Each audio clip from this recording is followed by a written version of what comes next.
तो नमस्कार, स्वागत है आप सभी का एक बार फिर से A1 बैंकिंग क्लासेस के मॉक टेस्ट सॉल्यूशन की सीरीज में। तो आइए करते हैं मॉक टेस्ट नंबर 164 का पूरा डायसेक्शन रीजनिंग का, है ना। अब ये जो मॉक है ये स्पेशली डिजाइन किया गया है आरबीआई असिस्टेंट के लिए। आरबीआई असिस्टेंट आरबीआई में एक बहुत ही महत्वपूर्ण एग्जाम माना जाता है। आरबीआई के दो एग्जाम बहुत महत्वपूर्ण होते हैं, एक तो आरबीआई असिस्टेंट और दूसरा होता है आरबीआई ग्रेड बी। तो आरबीआई असिस्टेंट का जो पेपर होता है उसका प्रीलिम्स का जो लेवल होता है वो सेम एज लेवल होता है आपके आईबीपीएस क्लर्क या एसबीआई क्लर्क के जैसे, है ना। तो आओ देखते हैं क्या क्या था इस मॉक में। शानदार शानदार चीजें थी। आ जाओ करते हैं डायसेक्शन पूरा। आ जाओ भैया। पहले ही रीजनिंग खुल के आ गया था हमारे सामने। सबसे पहले ही क्या था? रीजनिंग था। ठीक है, बहुत अच्छी बात है। अब रीजनिंग में सबसे पहले क्या आया भैया? तो ये एक मीनिंगफुल वर्ड है, इसका क्वेश्चन आप लोग कर लेंगे। हम चलते हैं सेकंड क्वेश्चन पे। ठीक है, आ जाओ हम चलते हैं सेकंड क्वेश्चन में। क्या है सेकंड क्वेश्चन? आ जाओ बाबू भैया देखते हैं। कह रहा है जे इज वाइफ ऑफ के। ब्लड रिलेशन का क्वेश्चन है, बनाते हैं। ठीक है, जे जो है वाइफ है के की, के जो है वो सन है किसका? ओ का। बहुत अच्छी बात है। N is aunt of L and K sibling. ठीक है, सारी चीजें एक दूसरे से कनेक्टेड है तो ज्यादा ध्यान फालतू की चीजों में नहीं देते और स्टार्ट करते हैं। देखो क्या कह रहा है, जे जो है वो वाइफ है। अब जे अगर वाइफ है, जे अगर वाइफ है तो के जाहिर सी बात है उसका क्या होगा भैया? हस्बैंड होगा, पति परमेश्वर होंगे। अब क्या कह रहा है? कह रहा है के जो है ना वो सन है। किसका सन है? तो ओ का पुत्र है के। ठीक है, आगे क्या बोल रहा है? कह रहा है N is aunt of L. N जो है वो एल की आंट है और के की सिबलिंग है। एन के सिबलिंग, के की सिबलिंग है कौन? एन। और ये आंट है, किसकी आंट है भैया? तो ये आंट है किसकी? एल की। मतलब एल इनका बेटा या बेटी होगा। बहुत अच्छी बात है। आगे क्या कह रहा है देखो, कह रहा है P is granddaughter of M. P जो है वो ग्रैंड डॉटर है किसकी? एम की। तो अभी देखते हैं कि पी और एम आ कहाँ रहे हैं। पी इसी वाली जनरेशन में आएगा, एम इस वाली जनरेशन पर आएगा, पर देखते हैं अभी आगे भी क्या है। कह रहा है Q is married to P. Q की शादी किससे होती है? पी से होती है। और no single parent has in family. कोई भी सिंगल पेरेंट नहीं है फैमिली में। मतलब इस ओ की भी किसी ना किसी से शादी तो हुई ही होगी, है ना। अच्छा, और कोई भी सिंगल पेरेंट नहीं है। आगे भी देखते हैं क्या बोल रहा है। कह रहा है Q is brother in law of L. Q जो है वो ब्रदर इन लॉ है किसका? एल का। और क्यू की शादी पी से हुई है और पी ग्रैंड डॉटर है एम की। तो जाहिर सी बात है कि एम की शादी किससे हुई होगी भैया? एम की शादी ओ से हुई होगी। ठीक है, और एल की जो बहन होगी वो कौन होगी? एल की जो बहन होगी वो होगी पी। एल की जो बहन होगी वो कौन होगी? वो होगी भैया पी। ठीक है, और इसके बाद क्या होगा देखो, एल की जो बहन होगी वो कौन होगी? पी होगी। ठीक है, आगे क्या कह रहा है? आगे कह रहा है कि पी की शादी क्यू से होती है। ठीक है, बहुत अच्छी बात है। पी की शादी किससे होती है? क्यू से होती है। यहां पर बोल रहा था Q is brother in law of L, तो हो गया भैया brother in law of L. बहुत अच्छी बात है। अब क्या बोल रहा है देखो आगे, कह रहा है gender of M is same as P.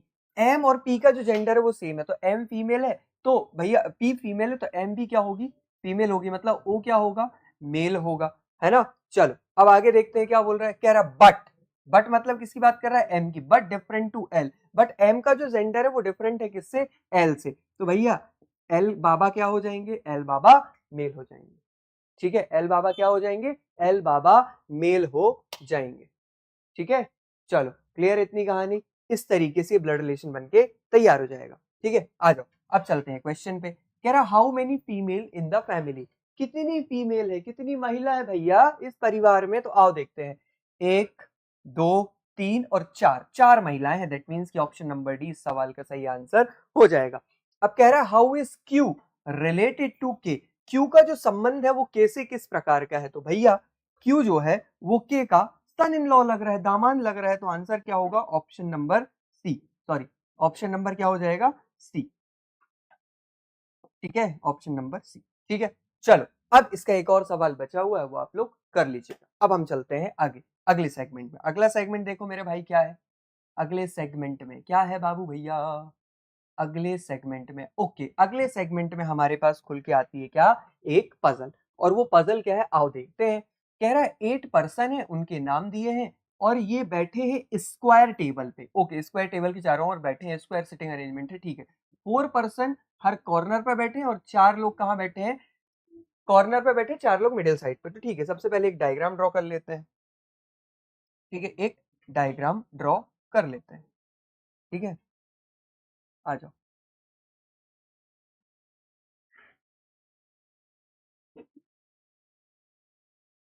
एक और ड्रॉ कर लेते हैं, आ जाओ। चलो, है ना। कुछ लोग कहाँ बैठे हैं भैया, तो कुछ लोग बैठे हैं हमारे कॉर्नर पे, कुछ लोग बैठे हैं कहाँ, कॉर्नर पे, और कुछ लोग बैठे हैं कहाँ, मिडिल साइड पे। आ जाओ। ठीक है, बहुत अच्छी बात है, बहुत अच्छी बात है। ठीक है, आ जाओ।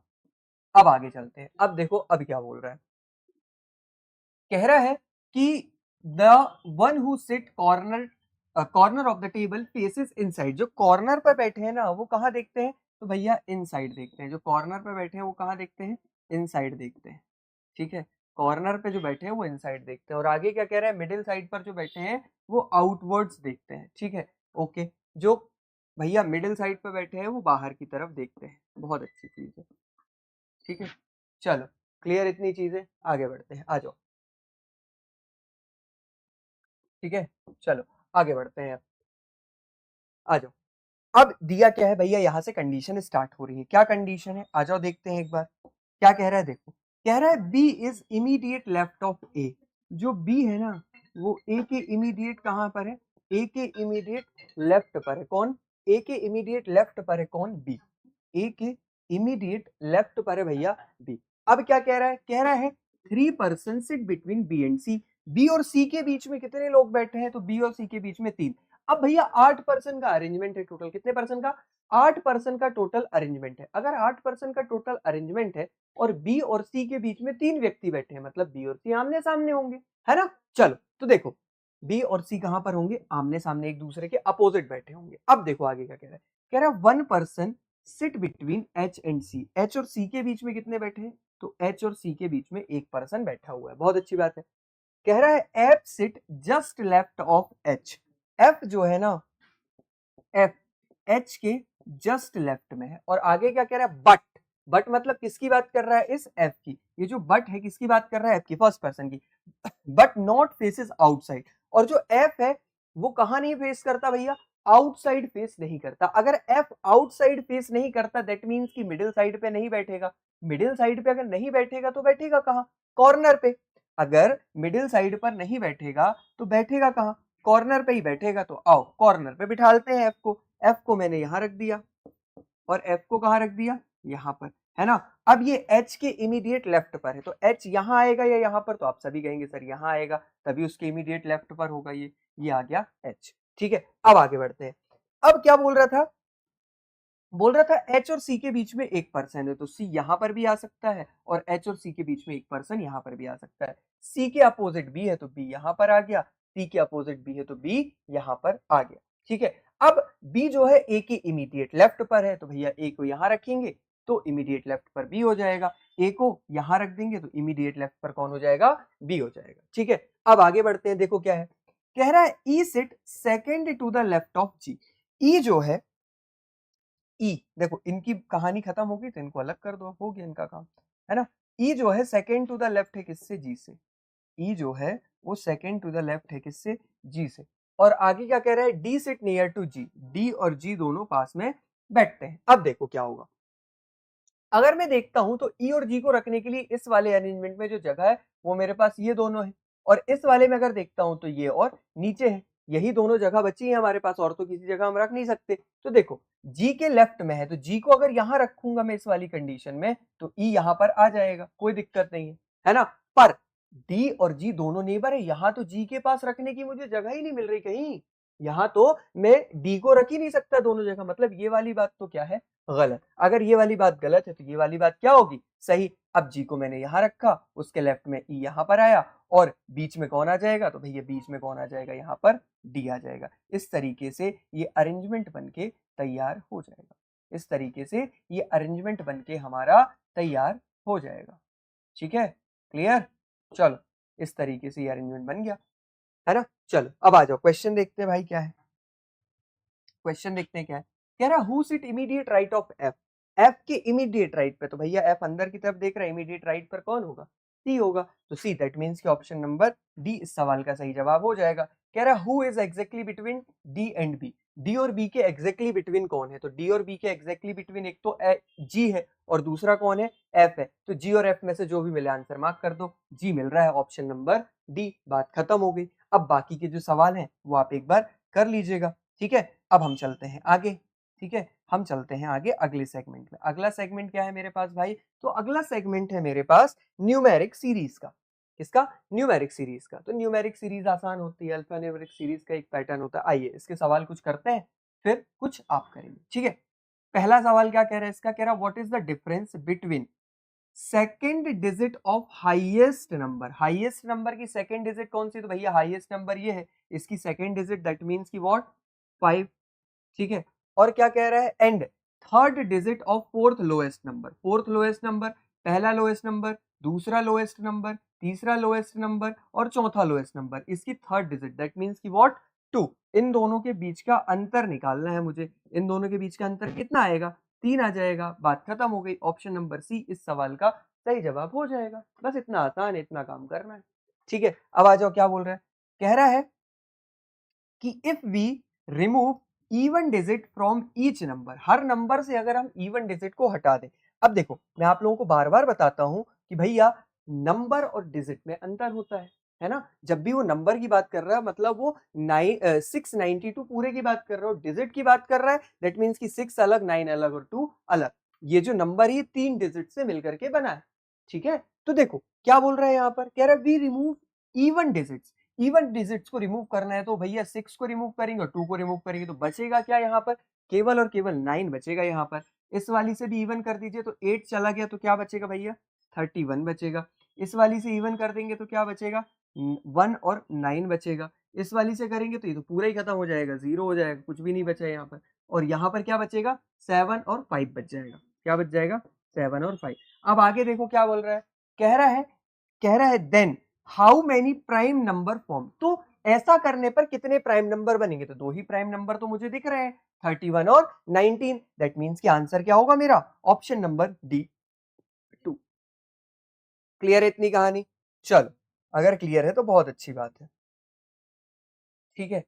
अब देखो 12वां सवाल एक और कर लेते हैं हम, ठीक है, इसके बाद फिर आप लोग कर लीजिएगा, ठीक है। एक सवाल और करते हैं, क्या कह रहा है, if we add first and third digit in each number and subtract from sum with second digit. अब यहाँ डिफरेंस नहीं बोल रहा, सब्सट्रैक्ट बोल रहा है, ठीक है, याद रखना। Then which is the highest number.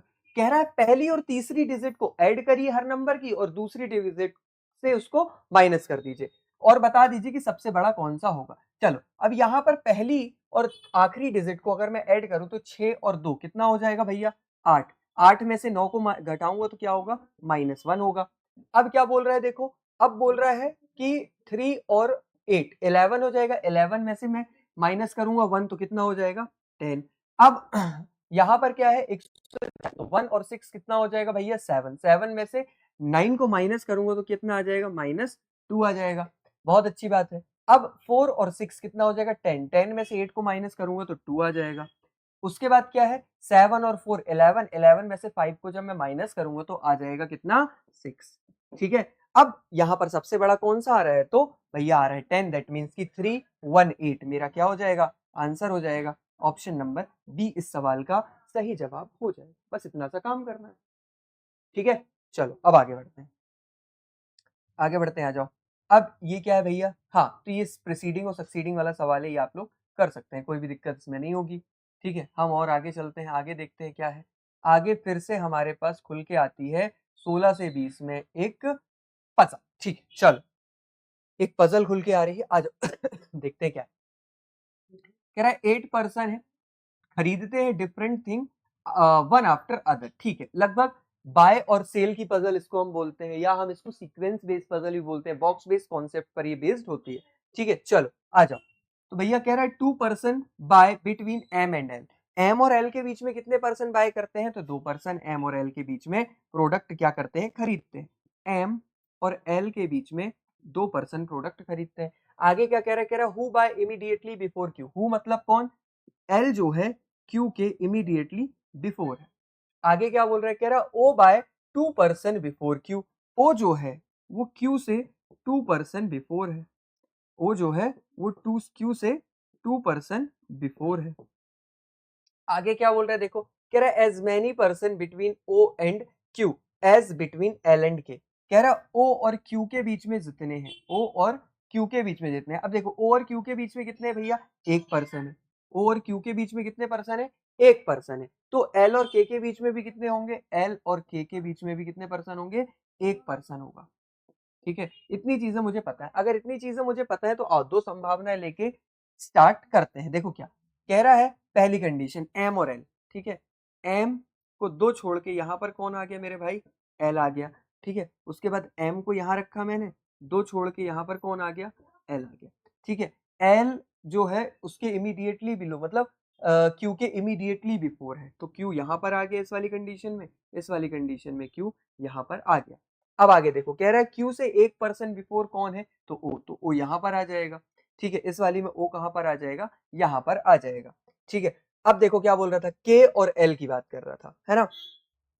तो इसके बीच में एक है, तो के यहाँ पर भी आ सकता है, नीचे भी आ सकता है। यहाँ पर देखे तो के यहाँ पर भी आ सकता है, इसके ऊपर भी आ सकता है। तो आगे पढ़ते हैं, कह रहा है के बाय बिफोर ओ। के जो है ओ से पहले है, तो भैया जाहिर सी बात है के कहाँ पर आएगा, यहाँ पर आएगा।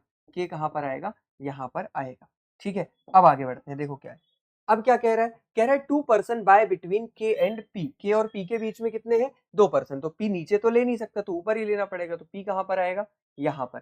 यहाँ नीचे फिर नहीं ले सकता, तो पी कहाँ पर आएगा, यहाँ पर। ठीक है, अगर यहाँ देखूं तो 3 6 और 3 9% हो रहे हैं, मतलब ये वाली बात तो क्या है, गलत हो गई। यहाँ पर अभी मामला साथ में अटका हुआ है, तो ठीक है। कह रहा है J by before N and after P. J जो है, जे जो है वो एन के पहले है और किसके बाद में है, पी के बाद में है। तो भैया एक ही जगह बच रही है, कहाँ देखो, यहाँ पर रखने की जगह बच रही है मेरे पास, ये यहाँ पर। देखो यहाँ पर मैं किसको रख दूं, यहाँ पर मैं जे को रख दूं, यहाँ पर एन को रख दूं। 8% कंप्लीट हुए, जे जो है वो पी के बाद है और एन के पहले है, और बात क्या हो गई, समाप्त हो गई। बात क्या हो गई, समाप्त। बस इतना सा काम करना था। अब क्या कह रहा है, how many person by between M and N. M और एन के बीच में कितने परसेंट, तो भैया 4% दिख रहे हैं मुझे। आंसर क्या होगा, ऑप्शन नंबर सी। ठीक है, अब इसके बाद के सवाल आसान है, आप कर सकते हैं, कोई दिक्कत नहीं। ठीक है, चलो आ जाओ भैया, आगे चलते हैं अगले सेगमेंट में। अगला सेगमेंट क्या है हमारे पास, आ जाओ देखते हैं। अगला सेगमेंट मुझे सिलोलिज्म लग रहा है, हाँ सिलोलिज्म लग रहा है। अब इसमें बताना क्या है, तो लॉजिकली फॉलोज बताना है। ये ध्यान रखना बहुत जरूरी है कि बताना क्या है, लॉजिकली फॉलोज बताना है, लॉजिकली डज नॉट फॉलो बताना है, या डेफिनेटली डज नॉट फॉलो बताना है। तो यहाँ पर बताना क्या है मुझे, लॉजिकली फॉलोज। ठीक है, चलो आ जाओ। 21 नंबर सवाल क्या बोल रहा है, आ जाओ देखते हैं भाई। 21 नंबर का सवाल क्या बोल रहा है, आओ। कह रहा only a few story is book. केवल कुछ जो स्टोरी है ना, वो क्या है मेरे भाई, बुक है। केवल कुछ जो स्टोरी है वो क्या है, बुक है। अब क्या कह रहा है, ऑल बुक इज टेल। सारी की सारी जो बुक है वो क्या है भैया, टेल है। सारी की सारी बुक जो है वो क्या है, टेल है। ऐसा कुछ वेन डायग्राम बनेगा। ठीक है, चलो। कह रहा all tale can be story. सारी की सारी टेल जो है क्या वो स्टोरी के अंदर जा सकती है, तो बिल्कुल इस बात में हमको कोई भी आपत्ति नहीं है। अब अगला क्या कह रहा है, कह रहा all story can never be book. सारी की सारी स्टोरी कभी भी बुक नहीं हो सकती, सारी की सारी स्टोरी कभी बुक नहीं हो सकती। तो बिल्कुल भैया स्टोरी का वो पार्ट जो सम नॉट के रिलेशन वो कभी नहीं हो सकता, मतलब पूरी स्टोरी कभी बुक के अंदर नहीं आ सकती। तो ये वाली बात भी क्या होगी, सही। मतलब कि both first and second follow इस सवाल का सही आंसर हो जाएगा। ठीक है, चलो आगे बढ़ते हैं। अगला सवाल देखते हैं, तो आसान था। ठीक है, कह रहा है ऑल मशीन इज एटीएम। सारी की सारी जो मशीन है, सारी की सारी जो मशीन है वो क्या है मेरे भाई, सारी की सारी मशीन जो है वो क्या है, एटीएम। अब उसके बाद क्या कह रहा है, कह रहा है only a few rupee is ATM. केवल कुछ जो रुपए हैं, केवल कुछ जो रुपए हैं वो क्या है, एटीएम है। उसके बाद कह रहा है सम कॉइन इज रुपी। कुछ जो क्वाइन है, चिल्लर है, वो क्या है, रुपी। अब कह रहा है सम क्वाइन इज नॉट मशीन। कुछ जो क्वाइन है वो मशीन नहीं। भैया क्वाइन और मशीन का कोई रिलेशन नहीं पता, तो इस बारे में मैं कोई भी बात नहीं कह सकता। अब आगे क्या कह रहा है, कह रहा है all machine being rupee is a possibility. सारी मशीन के रुपी होने की संभावना है, तो बिल्कुल कोई दिक्कत नहीं है। मशीन और रुपी का कोई रिलेशन नहीं पता, मशीन चाहे तो उससे कोई भी संबंध बनाए, हमको कोई आपत्ति नहीं है। भैया सेकंड वाली बात क्या हो जाएगी, सही हो जाएगी। ठीक, चलो आगे बढ़ते हैं।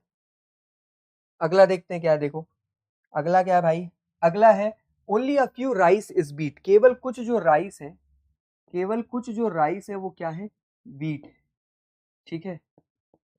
अब क्या कह रहा है, कह रहा ऑल व्हीट इज ग्रेन, सारे के सारे जो व्हीट है वो क्या है, ग्रेन है। अब क्या कह रहा है, कह रहा है नो ग्रेन इज फ्लोर, कोई भी ग्रेन जो है वो क्या नहीं है, कोई भी ग्रेन जो है वो फ्लोर नहीं है। अब देखो क्या है, चलो कह रहा है some rice is not flour, कुछ जो राइस है वो फ्लोर नहीं है, तो बिल्कुल भैया राइस का वो हिस्सा जो व्हीट के साथ रिलेशन में वो फ्लोर नहीं है, it's some part of rice, तो बिल्कुल बात सही होगी। अब कह रहा है all wheat can be flour, सारे के सारे व्हीट जो है वो फ्लोर के अंदर जा सकते हैं, भैया फ्लोर के अंदर जा ही नहीं सकते, नो का रिलेशन है यहाँ पर ग्रेन और फ्लोर का, तो और पूरे के जो व्हीट है वो ग्रेन के अंदर है, तो जाहिर सी बात है नहीं जाएगा ना, बात खत्म हो गई। ठीक है, चलो अगला सवाल देखो क्या है, अगला सवाल देखो बाबू भैया क्या है, कह रहा ऑल वर्क इज टाइम, सारा का सारा जो वर्क है, सारा का सारा जो वर्क है वो क्या है, टाइम है, सारा का सारा जो वर्क है वो क्या है, टाइम है। अब क्या कह रहा है, कह रहा है some time is not progress, कुछ जो टाइम है वो क्या नहीं है मेरे भाई, प्रोग्रेस नहीं है, कुछ जो टाइम है वो प्रोग्रेस नहीं है। कह रहा only a few progress is result, केवल कुछ जो प्रोग्रेस है वो क्या है, रिजल्ट है। ठीक है, अब चलो आगे चलते हैं, अब आ जाओ आगे चलते हैं, देखते हैं क्या है, आ जाओ। हाँ, कह रहा है some work is not progress, कुछ जो वर्क है वो प्रोग्रेस नहीं है, तो वर्क और प्रोग्रेस का कोई रिलेशन ही नहीं पता, बात क्या हो जाएगी, गलत। कह रहा ऑल वर्क इज प्रोग्रेस, सारा का सारा जो वर्क है वो क्या है, प्रोग्रेस, तो बात ये भी क्या हो जाएगी, गलत। अब देखो भैया मुझे वर्क प्रोग्रेस यहाँ भी दिखा, सम के साथ ऑल का पेयर मिला, दोनों कंक्लूजन गलत है, दैट मींस कि आंसर क्या होगा इसका, आइदर और। तो भैया 24th नंबर के क्वेश्चन का आंसर क्या हो जाएगा, आइदर और लग जाएगा। हाँ, पर यहीं पर अगर सम के साथ ऑल ही होता पर सब्जेक्ट और प्रेडिकेट अपनी जगह चेंज कर लिए होते, मतलब इस वर्क की जगह प्रोग्रेस और प्रोग्रेस की जगह वर्क आ गया होता, तो आइदर और नहीं लगता। एक ही कंडीशन होती है जहां पर अगर क्रॉस में आ जाए सब्जेक्ट और प्रेडिकेट तो आइदर और नहीं लगता, पर यहां पर लगे। ठीक है, चलो आगे बढ़ते हैं, अभी आप लोग कर लीजिएगा डिजिट वाला सवाल, कोई दिक्कत नहीं है इसमें। हम चलते हैं 26 से 30 में, हम कहाँ चलते हैं भैया, 26 से 30 में। क्या है, 7 पर्सन है ए से लेके जी तक और काम करते हैं एक ऑर्गेनाइजेशन में 7 डिफरेंट डेजिग्नेशन में, 7 अलग अलग डेजिग्नेशन में, 7 अलग अलग पदों पर। ठीक है, तो भैया प्रोफेशन बेस्ड पजल है, आ जाओ सबसे पहले एक डायग्राम ड्रॉ कर लेते हैं 7 पर्सन का। ठीक है, आज 7 पर्सन की बात है, डायग्राम एक ड्रॉ कर लेते हैं। ठीक है, 1 2 3 4 5 और ये 6, कौन कौन से पद हैं, आ जाओ देखते हैं। भैया एमडी है, कौन है, एमडी मैनेजिंग डायरेक्टर, फिर सीईओ है, ठीक है, उसके बाद क्या है, सीनियर मैनेजर है, सीनियर मैनेजर, उसके बाद मैनेजर है, एमजीआर है, उसके बाद क्या है भैया, उसके बाद पीओ है, फिर क्लर्क है, और फिर क्या है, टाइपिस्ट। इतनी चीजें मुझे दी गई है। ठीक है, आ जाओ अब देखते हैं क्या है। उसके बाद दिया है कि एमडी सीनियर मोस्ट है और टाइपिस्ट जूनियर मोस्ट है, ठीक, कोई दिक्कत नहीं हमको, हम तो कंडीशन से मतलब रखते हैं।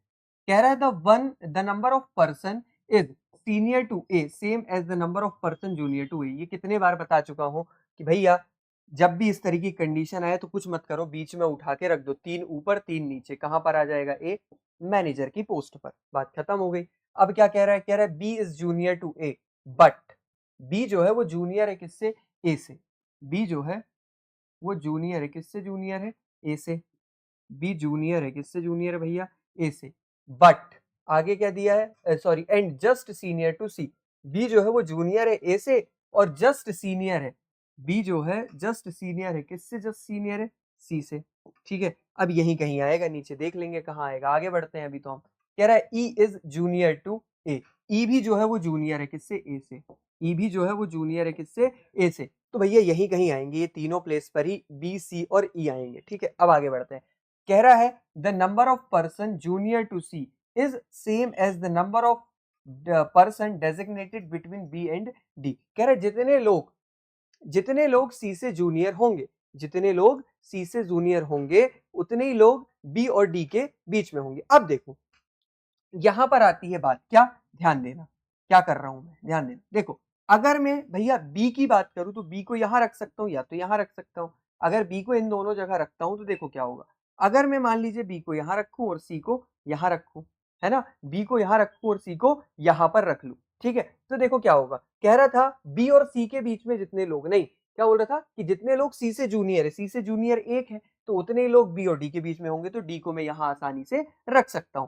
पर अगर भैया मैं नीचे रखता हूं बी और सी को, मान लीजिए मैंने बी को यहाँ रखा और सी को यहाँ रखा, अब बी और सी के बीच, सॉरी, अब किसके किसके बीच, हाँ, अब सी से जूनियर 0 है, सी से जूनियर कितने हैं, 0 है, तो कह क्या रहा है, कह ये रहा है कि किसके किसके बीच, किसके किसके बीच, बी और किस पर्सन के बीच, बी और क्या था, बी और डी, हाँ, बी और डी के बीच भी 0 होंगे। अब बी और डी, तो डी को अगर मैं यहां रख रख दूंगा तो ए से जूनियर ई को करा ही नहीं पाऊंगा, मतलब ये वाली बात तो क्या है, गलत है, ये वाली बात तो क्या है, गलत है, ठीक है। अगर गलत है तो भैया बी यहीं पर काबिज होगा, सी यहां पर ही काबिज होगा, बी और डी के बीच में एक पर्सन कहां पर आ जाएगा, डी यहां पर, और ई कहां पर आएगा, यहां पर। अब आगे बढ़ते हैं, कह रहा है एट मोस्ट, ज्यादा से ज्यादा एक पर्सन है किसके किसके बीच, जी और एफ के बीच, जी और एफ के बीच ज्यादा से ज्यादा एक पर्सन है, तो जी और एफ तो यही आएंगे, ठीक है। अब आगे बढ़ते हैं, कह रहा है F is not the senior most, अब एफ सीनियर मोस्ट नहीं है तो एफ यहां आ गया और जी कहां पर आ गया, यहां पर, और इस तरीके से ये अरेंजमेंट बनके तैयार हो गया। हार्डली कितना समय लग रहा था भैया, 45-50 सेकंड, इससे ऊपर नहीं। क्लियर, बताओ जल्दी, क्लियर है भैया इतनी सारी बातें? अगर इतनी सारी बातें क्लियर है तो अब चलते हैं हम आगे, अब चलते हैं सवालों पे, ठीक है, आ जाओ। क्या क्या सवाल है, कह रहा what is the position of, what is as designation in the organisation, organisation में एक ही जो डेजिग्नेशन है वो क्या है, तो भैया मैनेजर है, ऑप्शन नंबर डी इस सवाल का सही जवाब हो जाएगा। कह रहा how many person designated between D and C, D और सी के बीच में 2 पर्सन है, तो आंसर क्या होगा, ऑप्शन नंबर ए, ठीक है। अब इसके बाकी के सवाल आप लोग कर जाइएगा, है ना, मुझे जरूरत नहीं लगती बताने की। अब मैं चलता हूं अगले सेगमेंट पर। अगला सेगमेंट क्या है हमारे पास, तो अगला सेगमेंट है हमारे पास अल्फा न्यूमेरिक सीरीज का क्वेश्चन, है ना, अल्फा न्यूमेरिक सीरीज का क्वेश्चन। तो आओ करते हैं सॉल्व इसको। क्या है, देख, कह रहा है which of the following is fourth element to the right of sixth element from the left hand. अब देखो लेफ्ट टू राइट की बात है मतलब अपोजिट डायरेक्शन की बात है, लेफ्ट टू राइट की बात है मतलब अपोजिट डायरेक्शन की बात है। अपोजिट डायरेक्शन की जब भी बात होती है तो 6 और यहाँ पर क्या है 4, इन दोनों को क्या करते हैं हम ऐड, तो 6 + 4 कितना हो जाएगा मेरे भाई, 10 हो जाएगा। किस एंड की बात थी, तो लेफ्ट एंड की बात थी, तो लेफ्ट एंड से 10th नंबर का एलिमेंट निकाल लीजिए, 3 3 6 3 9 और ये क्या हो जाएगा 10, तो आंसर क्या होगा 9, मतलब कि ऑप्शन नंबर बी मेरा क्या हो जाएगा, आंसर हो जाएगा। क्लियर, चलो अगले सवाल पे चलते हैं। अगला सवाल देखो क्या है, अगला सवाल देखो क्या है, कह रहा how many such consonant, how many such consonant are there in the given series each of which immediately preceded by a number, immediately preceded by a number and immediately followed by a letter। कह रहा है इस श्रृंखला में ऐसे कितने consonant है जिनके तुरंत पहले कोई नंबर आता है और तुरंत बाद क्या आता है, कोई लेटर आता है। तो आ जाओ देखते हैं भैया कितने हैं ऐसे, कितने हैं ऐसे, आ जाओ देखते हैं। चलो तो देखो क्या ढूंढेंगे, तो भैया नंबर के बाद लगातार 2 लेटर ढूंढना है आपको और कुछ काम नहीं करना। नंबर के बाद लगातार 2 लेटर, एफ जो है वो कॉन्सोनेंट है, बिल्कुल, तो पहला तो ये मिल गया। अब नंबर के बाद लेटर है पर यहाँ लेटर नहीं, नहीं होगा, नंबर के बाद लेटर नहीं है, नंबर के बाद 2 लगातार लेटर मिले, पी जो है वो कॉन्सोनेंट है, बिल्कुल बात सही है। 6 के बाद लेटर नहीं, 7 के बाद लेटर है, बिल्कुल, ये देखो 7 के बाद वी और ए, और वी जो है वो कॉन्सोनेंट है, बिल्कुल बात सही है। यहाँ पर 5 के बाद आई है, यहाँ कॉन्सोनेंट चाहिए था, वॉवेल नहीं चाहिए था, तो ये बात तो होगी नहीं हमारी, है ना। 9 के बाद आई है, ये भी वाली बात नहीं होगी। उसके बाद 6 के बाद क्या है, एन है, और यहाँ पर वो नहीं है, ठीक है। फिर हम आए यहाँ पर तो 3 मिला, 3 के बाद कुछ नहीं है, दैट मीन्स कितने पेयर मिले, तो 1 2 और 3, 3 मिले। इसका मतलब मेरा उत्तर क्या हो जाएगा मेरे भाई, उत्तर क्या हो जाएगा मेरे पास, देखो उत्तर हो जाएगा 2, 2 दैट मीन्स की नहीं 3, 3 दैट मीन्स की ऑप्शन नंबर सी इस सवाल का सही जवाब हो जाएगा, ठीक है। चलो अब क्या कह रहा है देखो, इमीडिएटली प्रीसीड, अब ये कर लीजिएगा आप 33 वाला, 33 वाले में कोई भी दिक्कत नहीं है। What is the sum of the number which are between fifth from the, हाँ ये वाला कर लेते हैं, ठीक है, ये वाला सवाल करते हैं। देखो क्या है, क्या कह रहा है, what is the sum, sum बताना है किनका, नंबर्स का, कौन से number, which are between fifth element from the left hand, left hand से जो फिफ्थ नंबर का एलिमेंट है उसके, और 12 नंबर के एलिमेंट राइट हैंड से, उनके बीच जितने भी नंबर आ रहे हैं उनका क्या बताना है, सम बताना है। तो आ जाओ देखते हैं, आ जाओ। लेफ्ट हैंड से फिफ्थ नंबर दैट मीन्स कि क्या हो जाएगा, 4। 4 और किसके बीच के लेटर्स का सम बताना है, तो 4 और 12 नंबर का एलिमेंट, तो 5 तो ये हो गए, 5 ये हो गए भैया, 5 10 हो गए, 10 2 12 दैट मीन्स कि जे, है ना, क्या हो जाएगा जे, 5 5 10 2 12 जे। जे और 4 के बीच के जितने भी नंबर है उनका सम बताना। अब जे और 4 के बीच कितने नंबर आ रहे हैं, तो 8 आ रहा है। सबसे पहले तो क्या आ रहा है, 8 आ रहा है, प्लस उसके बाद क्या आ रहा है भैया, 8 के बाद 9 आ रहा है, 9 के बाद क्या आ रहा है, 9 के बाद 6 आ रहा है, ठीक है, 6 के बाद क्या आ रहा है, तो 6 के बाद आ रहा है 7, ठीक है, 7 के बाद क्या आ रहा है, तो भैया 5 आ रहा है, क्या आ रहा है, 5। इन सब का सम बताना है, तो कर लीजिए ऐड। 8 और 9 हो जाएगा 17, 17 और 6 23, 23 और 7 30 और 5 क्या हो जाएगा, 35। कितना आ रहा है भैया, 35। तो आ जाइए 35 देख लेते हैं कहां पर है, 35 दैट मीन्स की ऑप्शन नंबर डी इस सवाल का सही जवाब हो जाएगा। ऑप्शन नंबर डी इस सवाल का सही जवाब हो जाएगा। अब ये एक लास्ट सवाल बचता है, तो इसको आप कर लीजिएगा, ठीक है। चलो, तो भैया ये था आपके 35 क्वेश्चंस का सॉल्यूशन, है ना। आशा करता हूं आपको ये बहुत मदद करेगा, ठीक है। इसके बाद इंग्लिश का सेगमेंट है, ठीक है। मैथ्स का सॉल्यूशन आप अंकुर सर से ले लेते हैं, है ना। ये भैया A to Z quant batch चल रहा है ना। अगर आप पुनः सारी चीजों को रिवाइज करना चाहते हैं, अपनी तैयारी को और अच्छा करना चाहते हैं, तो आप अंकुर सर का ये बैच ज्वाइन कर सकते हैं, कोई भी दिक्कत इसमें नहीं है, ठीक है। उसके बाद भैया बारी आती है संडे के सिकंदर्स की, तो 3 चमकते सितारे, स्पर्श जैन और एज यूजुअल वैदेही गौतम और रोहित राठौर, ठीक है। चलो, तो भैया आशा करता हूं कि इस बार ये है, अगली बार आप होंगे, ठीक है। तो इसी वादे के साथ पुनः आप सभी से मुलाकात होगी अगले संडे के टेस्ट सॉल्यूशन में। तब तक के लिए आप सभी लोगों का बहुत बहुत धन्यवाद। Thank you.